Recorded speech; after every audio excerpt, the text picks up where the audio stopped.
How to learn Hindi letters easily. Hindi letters ஈஸியாக கற்றுக்கலாம் வாங்க.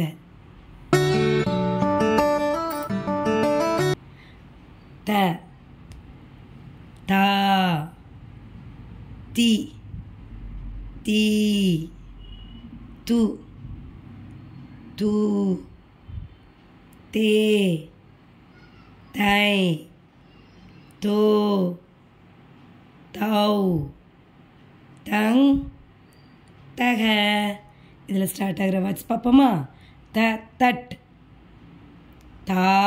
தார் தி தித்தலி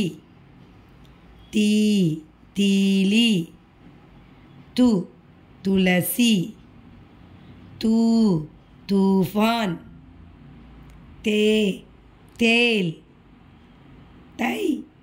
தைர்னா தோத்தா तौलिया tandoori. Thank you for watching. See you again.